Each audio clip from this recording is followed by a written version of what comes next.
Hello everyone, welcome to T1 academy. I'm Sudheer Kumar. Daily current అఫైర్స్లో భాగంగా మనం ఈరోజు 7th మేకి సంబంధించిన వేరియస్ ఇంపార్టెంట్ కరెంట్ అఫైర్స్ ఏవైతే న్యూస్లో ఉన్నావో అవి కాంపిటేటివ్ ఎగ్జామ్ పర్స్పెక్టివ్లో డీటెయిల్గా చూద్దాం. సో ఫస్ట్ అండ్ ఫార్మోస్ట్ వచ్చేసి టాపిక్స్ చూద్దాం. ఆపరేషన్ సింధూర్ న్యూస్లో ఉందండి. అలాగే హ్యూమన్ డెవలప్మెంట్ ఇండెక్స్ 2025 గాను రిలీజ్ చేయడం జరిగింది. దాని ర్యాంకింగ్స్ చూద్దాము. అలాగే పులిట్జర్ ప్రైజెస్ ఏదైతే ఉందో అది కూడా న్యూస్లో ఉంది.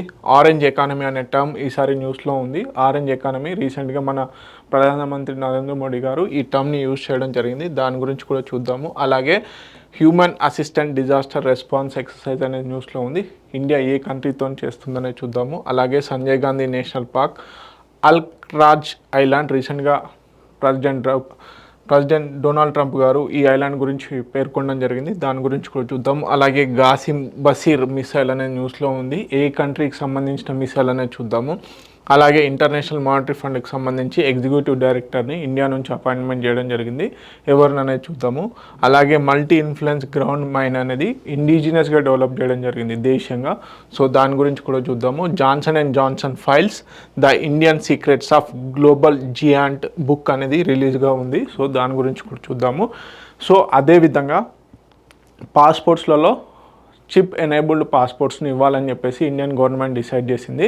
ఇది మే నుంచి రాబోతుంది. దీని గురించి కూడా చూద్దాం. ఓకే, ఫస్ట్ అండ్ ఫార్మోస్ట్ వచ్చేసి పహల్గామ్ అటాక్ అనేది జరిగింది కదండి మనకు ఏప్రిల్ 22న. సో దానికి ప్రతీకార చర్యగా టెర్రరిస్టులను అంతమొందించేందుకు అని చెప్పేసి భారత ప్రభుత్వం ఆపరేషన్ సింధూర్ని లాంచ్ చేయడం జరిగింది. సో ఈరోజు తెల్లవారుజామున దాదాపుగా 1:30 ఆ మధ్య టైంలో దాదాపుగా 9 లొకేషన్స్లలో మిసైల్ స్ట్రైక్స్ అనేవి భారత మిలిటరీ చేపట్టింది. దాంట్లో భాగంగా ప్లేసెస్ వచ్చేసి బవల్పూర్, అలాగే ముర్దికే, ఇవి మేజర్ సైట్స్ అన్నమాట. ఒకటి జైషే మహమ్మద్కి సంబంధించింది, ఇంకోటి లష్కరే తోయిబాకి సంబంధించినవి. సో ఇవి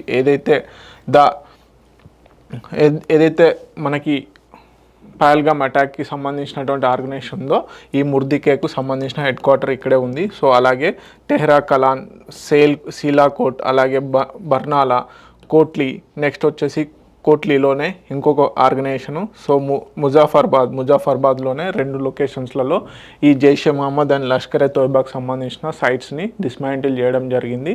okay, this is all about operation Sindoor. దీనికి సంబంధించిన డీటెయిల్ వీడియో ఆల్రెడీ అకాడమీకి సంబంధించిన యూట్యూబ్ ఛానల్లో ఉంది, దాన్ని చూడండి. ఓకే, సో నెక్స్ట్ వచ్చేసి human development index 2025, the most important index. కంపల్సరీగా ఎకానమీ పాయింట్ ఆఫ్ వ్యూలో కానీ మనకి ఇతరత్ర కరెంట్ అఫైర్స్ పాయింట్ ఆఫ్ వ్యూలో కంపల్సరీ అడిగే ఇండెక్స్ ఏదైనా ఉందంటే హ్యూమన్ డెవలప్మెంట్ ఇండెక్స్ రిపోర్ట్ అండి. సో ప్రతి సంవత్సరం కూడా 1990 నుంచి the United Nations development Programme UNDP, United Nations development Programme ఏదైతే ఉందో ప్రతి సంవత్సరం కూడా 1990 నుంచి ఈ హ్యూమన్ డెవలప్మెంట్ ఇండెక్స్ సంబంధించిన రిపోర్ట్ని రిలీజ్ చేయడం జరుగుతుంది. ఈ ఇయర్ కూడా 2025 గాను 2023 ఇయర్లో జరిగినటువంటి హ్యూమన్ డెవలప్మెంట్ రిలేటెడ్ స్టాట్స్ అనేటివి అదేవిధంగా ర్యాంకింగ్స్ కూడా రిలీజ్ చేయడం జరిగింది. ఓకే, ఏ organisation? United Nations development programme. అదేవిధంగా ఏ ఇయర్ నుంచి? 1990 నుంచి. ఓకే, మరి 2023కి సంబంధించి ఇండియా యొక్క ర్యాంక్ ఎంత అంటే 130 అండి. మొత్తం 193 కంట్రీస్ గాను 193 కంట్రీస్ గాను 2023లో 130వ ర్యాంక్ రావడం జరిగింది. ఇదే పరంగా చూసుకున్నట్లయితే ర్యాంక్ ఇంప్రూవ్మెంట్ అనేది జరిగింది. 2022లో మనకి ర్యాంక్ వచ్చేసి 133 ఉండేది, ఇప్పుడు అది కాస్త 130కి పెరగడం జరిగింది. ఒక రకంగా హ్యూమన్ డెవలప్మెంట్లో ఇండియా యొక్క గ్రోత్ అనేది కనబడుతూ ఉంది.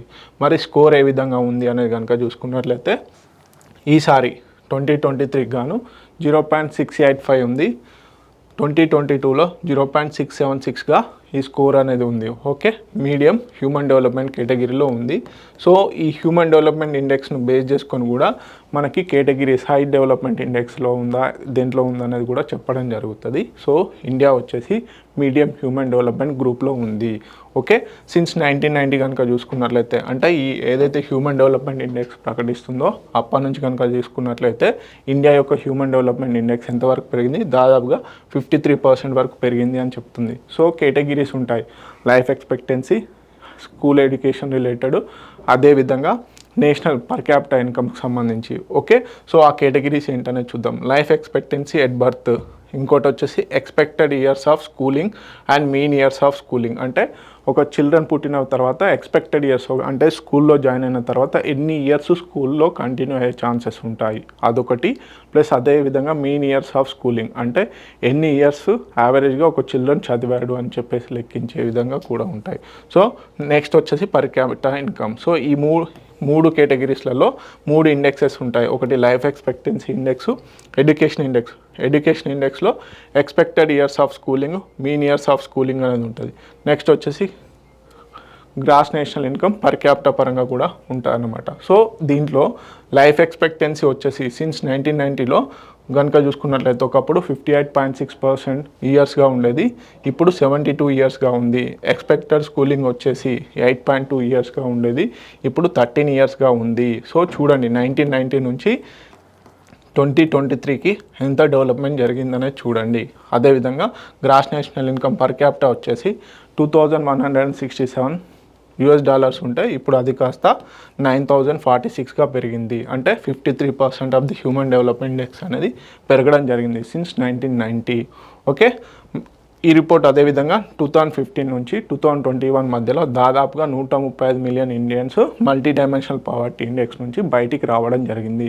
ఏమని చెప్తుంది, 2015 నుంచి 2021 మధ్య కాలంలోనే దాదాపుగా 135 మిలియన్ ఇండియన్స్ అనేవాళ్ళు మల్టీ డైమెన్షనల్ పావర్టీ నుంచి బయటికి రావడం జరిగింది. సో ఇక్కడ చెప్పాను కదా అండి, మీడియం హ్యూమన్ డెవలప్మెంట్లో ఉంటుందని.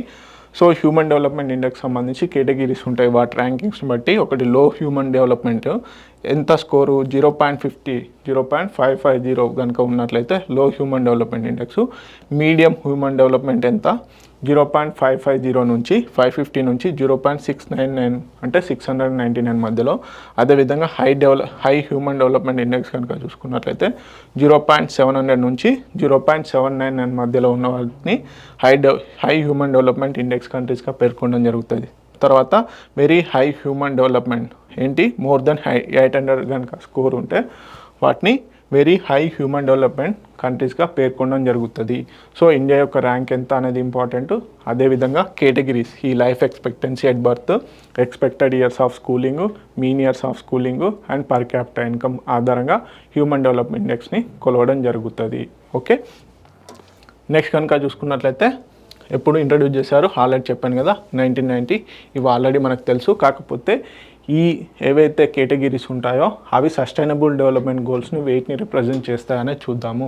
సో లైఫ్ ఎక్స్పెక్టెన్సీ దేన్ని రిప్రజెంట్ చేస్తుంది, సస్టైనబుల్ డెవలప్మెంట్ గోల్ 3ని. ఎడ్యుకేషన్ ఏదైతే ఉందో ఆ ఎడ్యుకేషన్ వచ్చేసి సస్టైనబుల్ డెవలప్మెంట్ గోల్ 4.3, 4.4ని. Gross national per capital income వచ్చేసి సస్టైనబుల్ డెవలప్మెంట్ గోల్ 8.5. సో ఈ 8.5, 4.3, 4.4 ఏవైతే ఉన్నాయో ఇవి కంపల్సరీ గుర్తుపెట్టుకోండి సస్టైనబుల్ డెవలప్మెంట్ గోల్స్.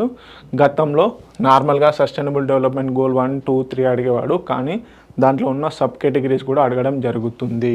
ఓకే, మరి 2025 హ్యూమన్ డెవలప్మెంట్ ఇండెక్స్లో భాగంగా ర్యాంక్స్, టాప్ కంట్రీస్ ఏంటి, లీస్ట్ కంట్రీస్ ఏంటి అనేవి కూడా చాలా ఇంపార్టెంట్. టాప్ 5 కంట్రీస్ ఏంటి, ఐస్లాండ్ ఏంది, ఐస్లాండ్ వచ్చేసి 0.972తో వచ్చేసి వెరీ హై డెవలప్మెంట్ కంట్రీస్లో హై హ్యూమన్ డెవలప్మెంట్ కేటగిరీలో ఉంది. తర్వాత నార్వే 0.970తోని, అదేవిధంగా స్విట్జర్లాండ్ 0.970, డెన్మార్క్ 0.962, జర్మనీ 0.959తోని టాప్లో ఉన్నాయి. అదేవిధంగా బాటమ్ 5 కంట్రీస్ కూడా చాలా ఇంపార్టెంట్. నైజర్ వచ్చేసి 0.419తోని టాప్ 5లో అంటే బాటమ్ నుంచి 5 కేటగిరీస్లో ఉంది.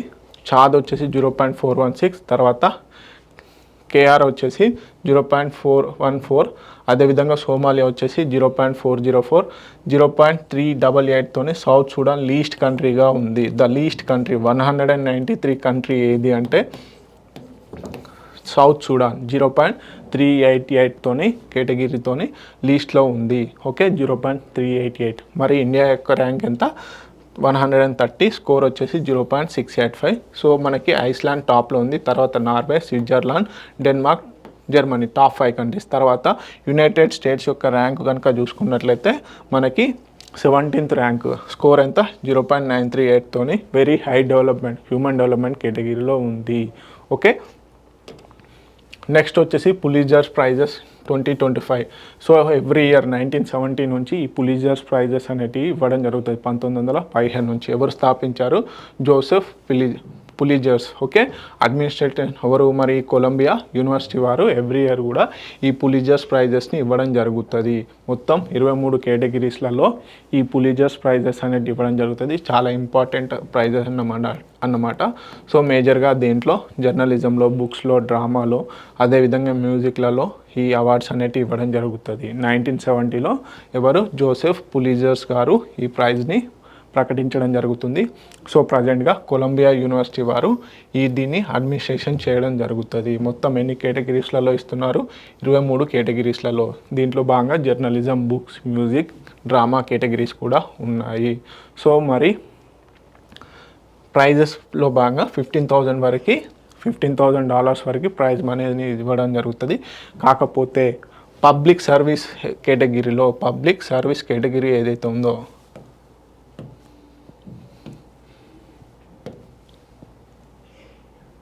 ఈ పబ్లిక్ సర్వీస్ కేటగిరీలో విన్ అయిన అతనికి మాత్రం గోల్డ్ మెడల్ ఇవ్వడం జరుగుతుంది. సో ఇంపార్టెంట్ ఇది. సో పులిజర్స్ ప్రైజెస్లో మొత్తం 23 కేటగిరీస్ ఉంటాయి. 23 కేటగిరీస్లలో 15,000 వరకు ప్రైజ్ అనేది ఇస్తారు. కాకపోతే 22 కేటగిరీలలో ఆ ఒక్క కేటగిరీ ఏదైతే ఉందో ఆ ఒక్క కేటగిరీ పబ్లిక్ సర్వీసెస్కి మాత్రం గోల్డ్ మెడల్ ఇవ్వడం జరుగుతుంది.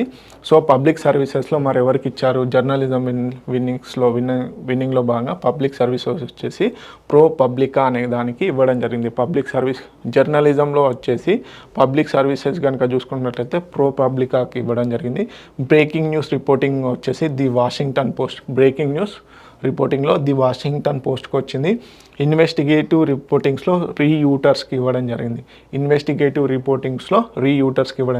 ఇంటర్నేషనల్ రిపోర్టింగ్లో ది న్యూయార్క్ టైమ్స్కి ఇవ్వడం జరిగింది. ది న్యూయార్క్ టైమ్స్కి ఓవరాల్గా 4 పులిజర్స్ ప్రైజెస్ అనేవి ఇవ్వడం జరిగింది.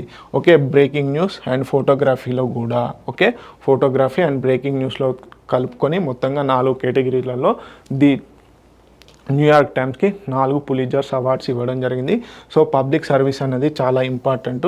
అదేవిధంగా డొనాల్డ్ ట్రంప్ గారి ఫోటోకి కూడా ఈ పులిజర్ ప్రైజ్ అనేది రావడం జరిగింది. That is also important. Year 1917 administration Columbia University, categories 23. Okay, every year కూడా ఇవ్వడం జరుగుతుంది. పబ్లిక్ సర్వీసెస్కి గోల్డ్ మెడల్ ఇవ్వడం జరుగుతుంది. ఈసారి ప్రో పబ్లికాకి ఇవ్వడం జరిగింది.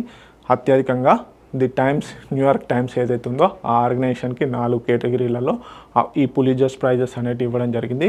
దాంట్లో మేజర్గా బ్రేకింగ్ న్యూస్ అండ్ ఫోటోగ్రఫీ కూడా రావడం జరిగింది. ఓకే, నెక్స్ట్ వచ్చేసి ఫిక్షన్లో వచ్చేసి జేమ్స్కి వచ్చింది. జేమ్స్ పర్సివల్ ఎవరెట్ ఏదైతే ఉందో దానికి. డ్రామాలో వచ్చేసి పర్పస్ అనే డ్రామాకి రావడం జరిగింది. బ్రాడన్ జాకోబ్స్ జెన్కిన్స్కి.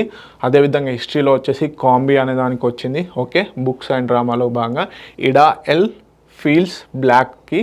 అదేవిధంగా బయోగ్రఫీలో వచ్చేసి ఎవ్రీ లివింగ్ థింగ్ అని చెప్పేసి ఆ బుక్కి రావడం జరిగింది. జాసన్ రాబర్ట్స్ గారు రాయడం జరిగింది. మెమోయర్ కనుక చూసుకున్నట్లయితే ఫీడింగ్ గోస్ట్కి వచ్చింది. దీన్ని వచ్చేసి టెస్సా హల్స్ గారికి. అదేవిధంగా పోయట్రీలో వచ్చేసి new and selected poems Marie Howe గారికి రావడం జరిగింది. అదేవిధంగా మ్యూజిక్లో స్కై ఐలాండ్స్ సూసీ ఇబారా గారికి రావడం జరిగింది. సో మ్యూజిక్ అనేది చాలా ఇంపార్టెంట్, పోయట్రీ ఆల్సో చాలా ఇంపార్టెంట్.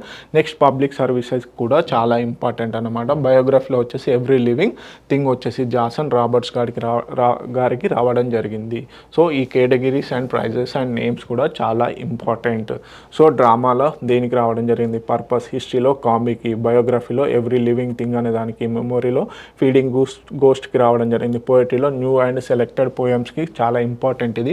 సో దీనికి రావడం జరిగింది. మ్యూజిక్ స్కై ఐలాండ్స్కి కూడా రావడం జరిగింది. ఓకే, నెక్స్ట్ వచ్చేసి ఆరెంజ్ ఎకానమీ. రీసెంట్స్గా వేవ్స్ 2025 సమ్మిట్ అనేది జరిగింది కదండి. వేవ్స్ 2025 సమ్మిట్ ఎక్కడ జరిగింది?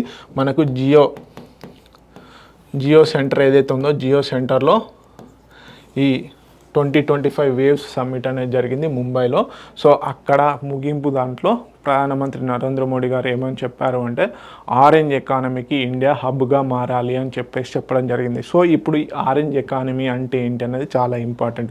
మనకు బ్లూ ఎకానమీ, గ్రీన్ ఎకానమీ ఈ విధంగా తెలుసు కదా. సో ఈ ఆరెంజ్ ఎకానమీ అంటే ఏం లేదండి, ఎంటర్టైన్మెంట్ ఓరియంటెడ్లో జనరేట్ అయ్యేటువంటి ఎకానమీనే ఆరెంజ్ ఎకానమీ అంటారు. ఎంటర్టైన్మెంట్, వినోదాన్ని కల్పించేటువంటి ఏవైనా ఉంటాయో ఆ ఎకానమీ, దాని ద్వారా వచ్చేటువంటి దాన్ని ఆరెంజ్ ఎకానమీ అంటారు. మరి ఎంటర్టైన్మెంట్ కిందకి ఏమొస్తాయి? టీవీస్ అండ్ మూవీస్, ఆడియోస్, అదే మ్యూజిక్ అండ్ గేమింగ్, ఇవన్నీ కూడా ఎంటర్టైన్మెంట్ కేటగిరీకి రావడం జరుగుతుంది.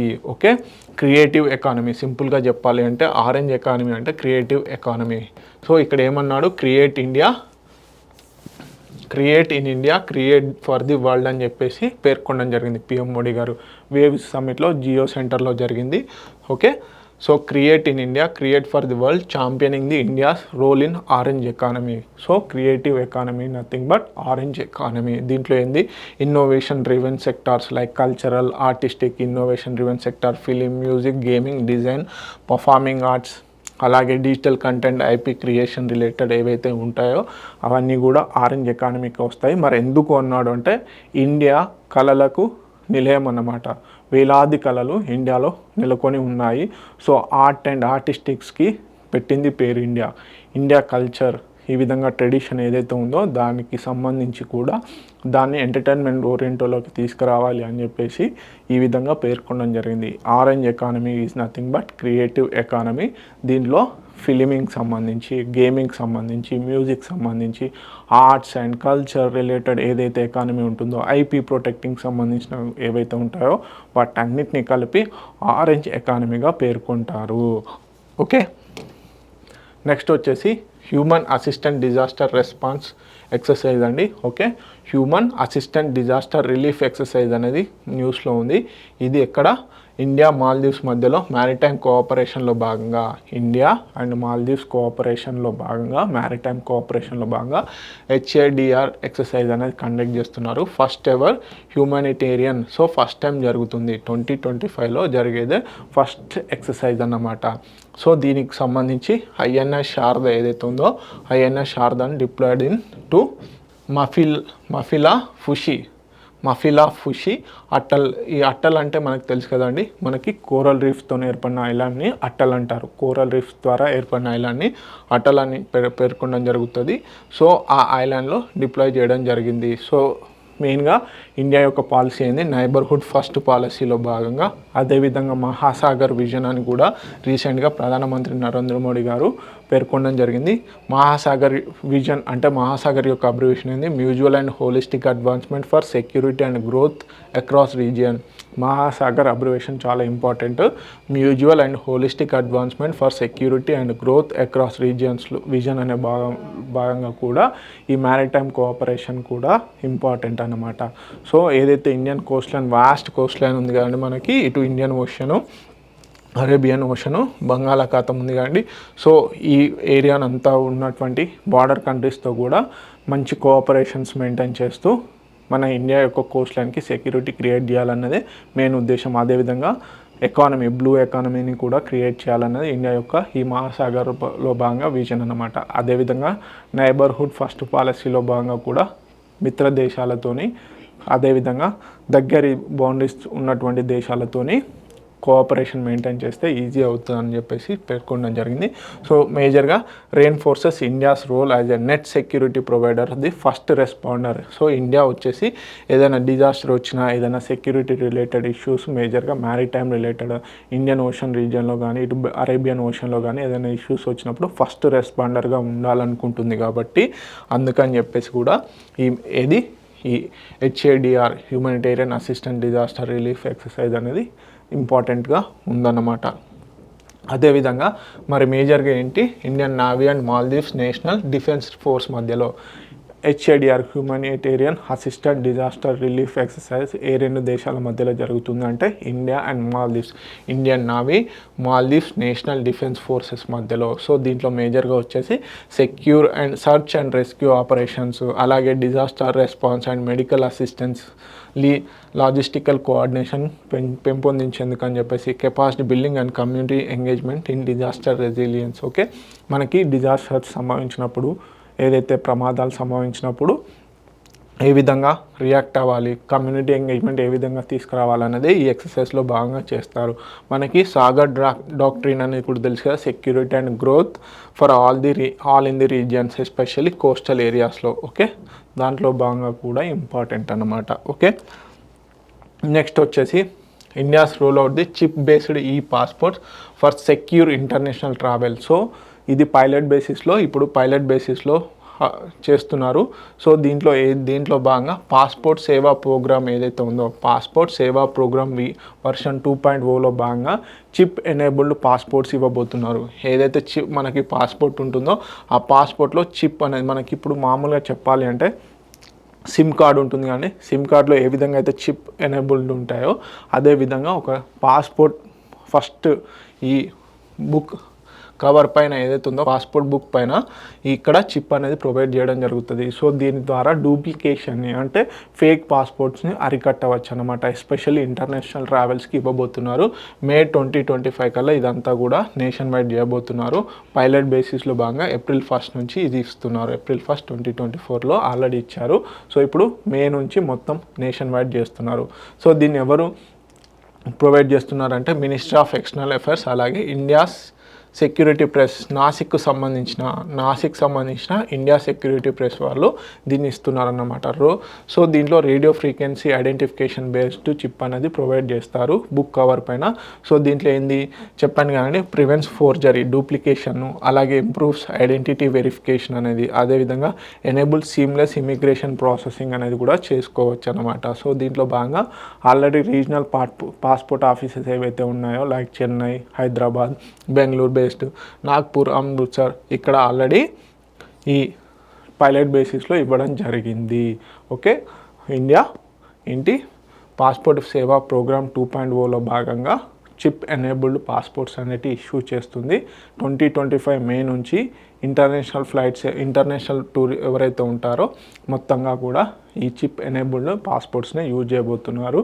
దీని ద్వారా మేజర్గా ఫస్ట్ వచ్చేసి ఫోర్జరీ పాస్పోర్ట్స్ని తీసివేయడం జరుగుతుంది, అంటే ఫేక్ పాస్పోర్ట్స్. అదేవిధంగా ఐడెంటిటీ వెరిఫికేషన్ అనేది క్విక్గా అవుతుంది. నెక్స్ట్ వచ్చేసి ఎనేబుల్ సీమ్లెస్ ఇమిగ్రేషన్ ప్రాసెసింగ్ అనేది. Okay,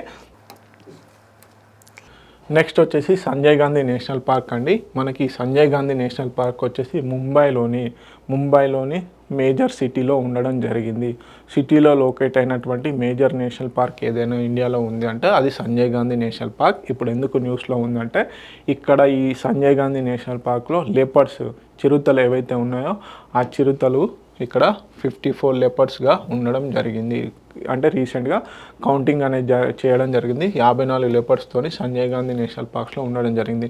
highlights the success of conservation with in the metropolitan boundaries. So Mumbai లాంటి మహానగరంలో ఇలాంటి ఏదైతే నేషనల్ పార్క్ ఉందో అది అర్బన్ ఏరియాలో వైల్డ్ లైఫ్ కన్జర్వేషన్కి ఒక స్ఫూర్తిగా నిలుస్తుందన్నమాట. సో అందుకని చెప్పారు. So situated in Mumbai suburban and Thane డిస్ట్రిక్ట్స్లలో ఉంది. మొత్తంగా 103 స్క్వేర్ కిలోమీటర్స్తోని one of the largest protected areas within the city limits globally. ప్రపంచవ్యాప్తంగా చూసుకున్నట్లయితే సిటీ లిమిట్స్లో ఉన్నటువంటి నేషనల్ పార్క్ ఏదైనా ఉంది అంటే అది Sanjay Gandhi national park with 103 square kilometres. Okay, మేజర్గా ఇక్కడ వచ్చేసి మనకు ఆల్రెడీ తెలుసు. దీనికి ఇంతకుముందు కృష్ణగిరి నేషనల్ పార్క్ అనే పేరు ఉండేది, కృష్ణగిరి నేషనల్ పార్క్. దీన్ని బోరీవాలి నేషనల్ పార్క్గా 1974లో పేర్కొనడం జరిగింది. తర్వాత సంజయ్ గాంధీ నేషనల్ పార్క్గా 1981లో పెట్టడం జరిగింది. సో ఇది ఎక్కడ లొకేట్ అయి ఉంది? సౌత్ వాటర్కి సంబంధించినటువంటి సౌత్ ముంబైలో లొకేట్ అయి ఉంది. ముంబై అండ్ థానే డిస్ట్రిక్ట్స్లలో లొకేట్ అయి ఉండడం జరిగింది. సో సబ్ అర్బన్ రీజియన్లో ఉన్నటువంటి ఒకే ఒక్క నేషనల్ పార్క్ ఏదైనా ఉంది అంటే అది Sanjay Gandhi national park. Okay, మేజర్గా ఇక్కడ కన్హేరి కేవ్స్ కూడా ఉండడం జరిగింది. బుద్ధిస్ట్ మాన్స్టరీస్కి art and carved basalt rock సంబంధించి ఫేమస్ అనమాట. అదేవిధంగా ఇక్కడ తులసి అండ్ విహార్ లేక్స్ అనేటివి ఇవి supply water to south Mumbai. అదేవిధంగా ఫ్లోరా వచ్చేసి టేక్ ఇవన్నీ కామన్ అండి. సో నెక్స్ట్ వచ్చేసి leopard, sambar, chital, rusty, spotted cats ఇవన్నీ ఇక్కడ కూడా ఉన్నాయి. మేజర్గా రిచ్ బటర్ఫ్లై డైవర్సిటీకి పెట్టింది పేరు. ఓకే, అదేవిధంగా సిగ్నిఫికెన్స్ ఏంటంటే a model for urban biodiversity balancing development and కన్జర్వేషన్కి పెట్టింది పేరుగా ఈ సంజయ్ గాంధీ నేషనల్ పార్క్ నిలవబోతుంది. ఓకే, నెక్స్ట్ వచ్చేసి అల్క్రాజ్ ఐలాండ్స్. సో రీసెంట్గా డొనాల్డ్ ట్రంప్ గారు ఈ అల్క్రాజ్ ప్రిజన్ ఏదైతే ఉందో దాన్ని రినోవేట్ చేసి మళ్ళీ స్టార్ట్ చేయబోతున్నాము అని పేర్కొనడం జరిగింది. So one of the most deadliest and the most secured prison ఏదైనా ప్రపంచంలో ఉంది అంటే అది అల్క్రాజ్ ప్రిజన్. మనము మూవీస్లలో చూస్తాం కదండి, ఒక ఐలాండ్ చుట్టూ మొత్తం ఐలాండ్లోనే ఉన్నటువంటి ఏదైనా జైలు ఉంది అంటే అది అల్క్రాజ్ ఐలాండ్ అన్నమాట. సో మనం హాలీవుడ్ రిలేటెడ్ మూవీస్లలో దీన్ని చూపిస్తూ ఉంటాం. Okay, US president has directed the rebuilding and enlargement of the Alcatraz prison. Shut for over 60 yearsగా ఇది బంద్ ఉండడం జరిగింది, మూసివేయడం జరిగింది. కాకపోతే ఇప్పుడు దాన్ని రీఓపెన్ చేయబోతున్నాం అని పేర్కొనడం జరిగింది. సో అందుకని చెప్పేసి చాలా ఇంపార్టెంట్. ఇది ఒక 22 acres of island San Francisco బేకి దగ్గరగా ఉంటుంది. మనం ఇక్కడ కనుక చూసుకున్నట్లయితే శాన్ ఫ్రాన్సిస్కోలో ఈ అల్కట్రాజ్ ఏదైతే ఉందో అల్కట్రాజ్ ఐలాండ్ అనేది లొకేట్ ఉంది. ఇక్కడే ఒక ప్రిజన్ ఉన్నదన్నమాట. The most secured prison in the world ఏదైనా ఉంది అంటే అల్కట్రాజ్ ఐలాండ్. సో దానికి సంబంధించి సో ఇది ఇన్ఎస్కేపబుల్. ఎందుకు అంటే strong currency in San Francisco bay and survival unlikely. So దీని నుంచి తప్పించుకున్నా కానీ చుట్టూ సముద్రమే ఉంటుంది అండ్ అక్కడ హెవీ కరెంట్స్ అనేటివి ఉంటాయి కాబట్టి సముద్రంలో ఏవైతే జలాలు ఉంటాయో అవి చాలా హెవీ కరెంట్స్తో కూడుకున్నటువంటివి. సో దాని నుంచి తప్పించుకున్నా కానీ బ్రతకడం అంత ఈజీ కాదనమాట. సో ఇటీవల కాలంలో అల్క్రాజ్ ఐలాండ్స్ ఎక్కడ ఉన్నాయి అంటే అవి మనకి యుఎస్కు సంబంధించిన శాన్ ఫ్రాన్సిస్కో దగ్గర ఉండడం జరిగింది. దీనికి ఇంకో నిక్ నేమ్ కూడా ఉంది ఈ పేరుకి, ఏది ఈ ప్రిజన్కి ది రాక్ అని కూడా పేరుగా ఉంది. ది రాక్ అని కూడా నిక్ నేమ్ ఉండడం జరిగింది. ఓకే, నెక్స్ట్ వచ్చేసి executive director of the international monetary fund. So మనకి international monetary fund executive board ఏదైతే ఉందో దానికి మన ఇండియా నుంచి ఎవరిని పరమేశ్వరన్ అయ్యర్ గారిని నామినేట్ చేయడం జరిగింది. పరమేశ్వరన్ అయ్యర్ గారు ఇప్పుడు కరెంట్ వరల్డ్ బ్యాంక్ డైరెక్టర్గా ఉండడం జరిగింది. సో వీరు నీతి ఆయోగ్ CEO కూడా పనిచేయడం జరిగింది పరమేశ్వరన్ అయ్యర్. సో ఫార్మర్స్ నీతి ఆయోగ్ CEO, అదేవిధంగా ప్రస్తుతం వరల్డ్ బ్యాంక్ డైరెక్టర్గా ఉన్నారు. వీరిని interim executive director of the international monetary ఫండ్కి అపాయింట్ చేయడం జరిగింది. సో వీరు ఎవరిని రీప్లేస్ చేశారు? కేవి సుబ్రహ్మణ్యన్ ఎవరైతే ఉన్నారో వారిని రీప్లేస్ చేస్తూ ఇప్పుడు వీరు ఇంటర్నేషనల్ మానిటరీ ఫండ్కి ఇంటరిమ్ ఎగ్జిక్యూటివ్ డైరెక్టర్గా ఉండడం జరిగింది. Okay, day to day operations అలాగే చూస్తూ ఉంటుంది ఎవరు? International monetary fund executive board. So 25 executive directors ఉంటారు. సో ఈ 25 ఎగ్జిక్యూటివ్ డైరెక్టర్స్ డిఫరెంట్ కంట్రీస్ నుంచి ఉంటారు. మేజర్గా వచ్చేసి individual countries. So with large Kotas ఏవైతే ఉంటాయో ఇంటర్నేషనల్ మానిటరీ ఫండ్లో వాళ్ళు ఎగ్జిక్యూటివ్ డైరెక్టర్స్ని అపాయింట్ చేయడం జరుగుతుంది. నెక్స్ట్ వచ్చేసి Johnson and Johnson files the Indian secrets of a global giant by ఎవరు రాయడం జరిగింది? కునయన్ షరీఫ్ గారు రాయడం జరిగింది. సో ఇది ఒక బుక్ అండి. ఏంటి? Johnson and Johnson files. So దీనికి సంబంధించి మేజర్గా వీరు ఇండియన్ ఎక్స్ప్రెస్కి సంబంధించిన జర్నలిస్ట్ అండి. ఈ బుక్ రాసింది Johnson and Johnson files the Indian secrets of global giant అని చెప్పేసి ఒక బుక్ రాయడం జరిగింది. ఎవరు రాశారు? కునియన్ షరీఫ్ గారు. సో పబ్లిషర్ ఎవరు అంటే జగర్నట్ అనే పబ్లిషింగ్. సో మేజర్గా ఎందుకు అంటే 1982లో సైనైడ్ లైసిడ్ ఏదైతే ఉందో సైనైడ్ లైసిడ్ టైలినాల్ అనే క్యాప్సిల్. సో సైనైడ్ లాసిడ్ టైలినాల్ అనే క్యాప్సిల్ని యూజ్ చేయడం వల్ల మేజర్గా చికాగోలో ఎక్కువగా మల్టిపుల్ డెత్స్ అనేవి జరిగాయి. సో దీనివల్ల జాన్సన్ అండ్ జాన్సన్ కంపెనీకి సంబంధించిన ఈ సైనైడ్ లాసిడ్ టైలనాల్ ఏదైతే ఉందో దాన్ని వాడడం వల్ల, ఆ క్యాప్సూల్స్ని వాడడం వల్ల మల్టిపుల్ డెత్స్ జరిగాయి. అందుకని చెప్పేసి దాన్ని ఇన్వెస్టిగేటివ్ ఓరియంటెడ్లో చేశారు. ఇండియాలో కూడా దానికి సంబంధించిన ఇన్వెస్టిగేషన్స్ జరిగాయి.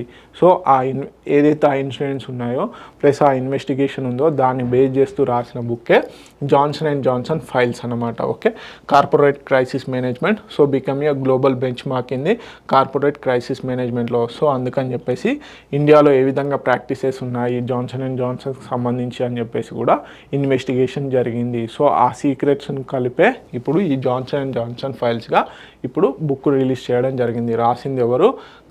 కౌనియన్ షరీఫ్ గారు. ఓకే, నెక్స్ట్ వచ్చేసి గాసిం బషీర్ మిసైల్ అనేది, సో ఇది ఇరాన్కు సంబంధించిన మిసైల్ అండి. So compulsory important. ఎందుకు అంటే ఇది మ్యాక్ 12ను కలిగి ఉంది. దాదాపుగా హైపర్సోనిక్ మిసైల్ మించినటువంటి స్పీడ్ను ఈ మిసైల్ కలిగి ఉందని చెప్పేసి చెప్తున్నారు. సో దీని గురించి చూద్దాం. సో బషీర్ మిసైల్ వచ్చేసి ఇది ఇరాన్కి సంబంధించింది. ఇది మీడియం రేంజ్ బాలిస్టిక్ మిసైల్ అండి, గుర్తుపెట్టుకోండి.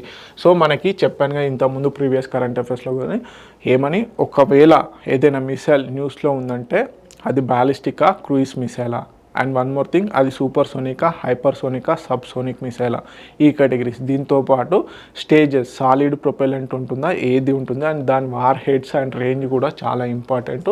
So medium range ballistic missile అండి. సో 1200 కిలోమీటర్స్ వరకు ఇది ప్రయాణించగలదు. మొత్తంగా దీని యొక్క టోటల్ వెయిట్ వచ్చేసి 7 టన్స్. ఓకే, లెంత్ వచ్చేసి 11 మీటర్స్గా ఉంది. సో ఇది వార్ హెడ్స్ని ఎన్ని కేజీస్ వరకు, 500 కేజీస్ వరకు ఇది వార్ హెడ్స్ని తీసుకెళ్ళగలదు.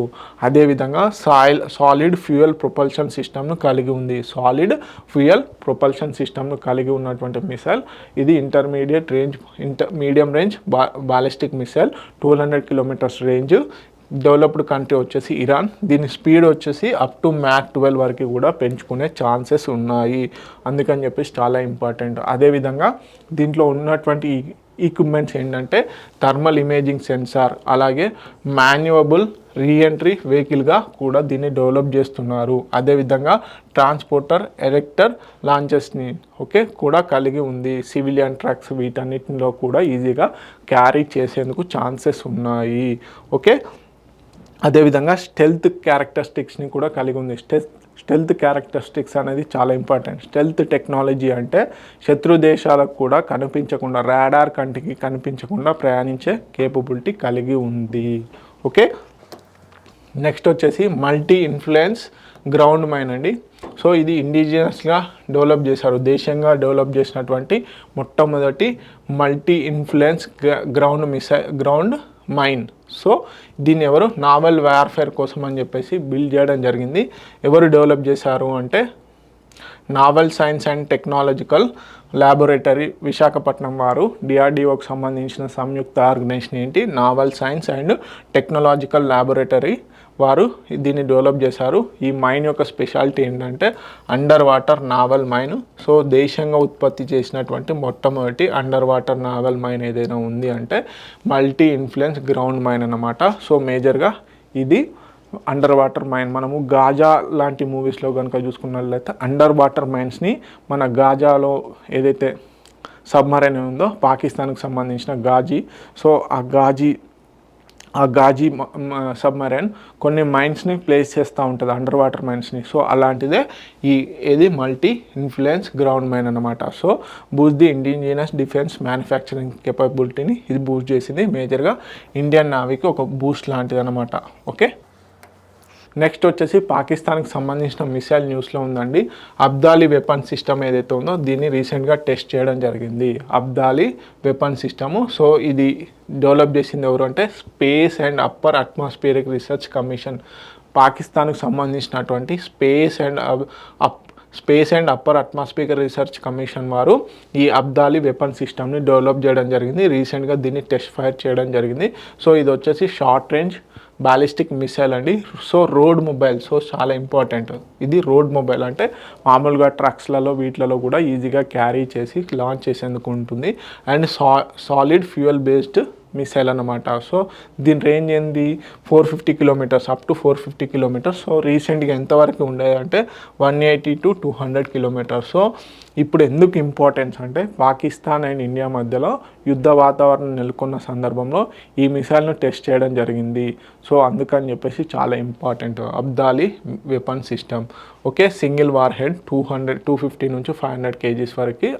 అదేవిధంగా high explosive and sub mutations and nuclear వార్ హెడ్స్ని కూడా క్యారీ చేసే కేపబిలిటీ కలిగి ఉంది. సో దీని యొక్క పర్పస్ ఏంది, tactical battlefield deployment strike కేపబిలిటీని కలిగి ఉంది. అదేవిధంగా కన్వెన్షనల్ అండ్ న్యూక్లియర్ అంటే నార్మల్ వార్ హెడ్స్ని కూడా తీసుకునే ఛాన్సెస్ ఉన్నాయి. న్యూక్లియర్ వార్ హెడ్స్, న్యూక్లియర్ బాంబ్స్ని కూడా క్యారీ చేసుకునే కెపాసిటీ ఈ అబ్దాలి వెపన్ సిస్టమ్కి ఉంది. ఓకే, సో ఇవన్నీ ఇంపార్టెంట్ కరెంట్ అఫైర్స్. మరిన్ని ఇంపార్టెంట్ కరెంట్ అఫైర్స్ కానీ అదేవిధంగా స్టాటిక్ సబ్జెక్ట్స్ కోసం T1 అకాడమీకి సంబంధించిన యూట్యూబ్ ఛానల్లో అన్ని క్లాసెస్ ఫ్రీగా ప్రొవైడ్ చేయడం జరుగుతుంది. మీ ఫ్రెండ్ సర్కిల్లో ఎవరైతే కాంపిటేటివ్ ఎగ్జామ్స్కి సీరియస్గా ప్రిపేర్ అవుతున్నారో వారికి మా ఛానల్ గురించి తెలియజేయండి. అదేవిధంగా T1 అకాడమీకి సంబంధించిన టెలిగ్రామ్ గ్రూప్లో ఎప్పటికప్పుడు అప్డేట్స్ ఇస్తూ ఉంటున్నాము. అండ్ వన్ మోర్ థింగ్ ఏంటంటే ఎవరైతే యూపీఎస్సీ ప్రిలిమ్స్కి అపియర్ అవుతున్నారో వారికంటూ స్పెషల్ ర్యాపిడ్ రివిజన్ ప్రోగ్రామ్ అనేది మా ఛానల్లో అప్లోడ్ చేస్తున్నాము. So please watch that videos and utilise also. Thank you so much.